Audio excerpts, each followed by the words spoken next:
आज मांजरांनी अशी काही गंमत केली तर एवढा पसारा काढून खूपच दमले होते. म्हणले फ्रेश होते, जरा बरं वाटेल. मग काय फ्रेश वगैरे झाली आणि स्वयंपाकाची लागावं म्हणलं तर कशाचं बाबा लगेच लाईट गेली. आणि मग काय पीठ वगैरे मळून ठेवले आणि कुकरला हरभरे आणि वाटाणे लावून दिले.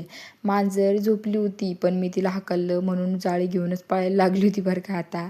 आणि आंटीकडे येऊन बघते तर आंटीने नवीन कपाट आणलं होतं आणि मी मुद्दा तेच बघायला आले होते आंटीच्या घरात.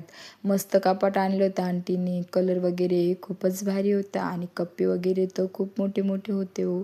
आणि खूपच भारी दिसत पण होतं. आंटीला म्हणलं खोलू का, आता आंटी तर स्वतः मला खोलून दाखवत होता. आता आंटीला व्हिडिओमध्ये नाही घेतलं बरं का. आणि अमन ब्रोनी ना हे कुत्रं आणलं, म्हणजे ना कुत्री ती आणि स्वीटी तिचं नाव आहे. खूपच भारी होती बाबा आणि खूप भारी दिसत पण होती. आणि मोठू आणि आंटी बघा काय करू राहिली बाबा. आणि आता याच्या पप्पानी हे केलं आहे रे भाया, याचं नाव तर मला येत नाही बाबा, तुम्हाला येत असेल तर नक्की मला कमेंट करू.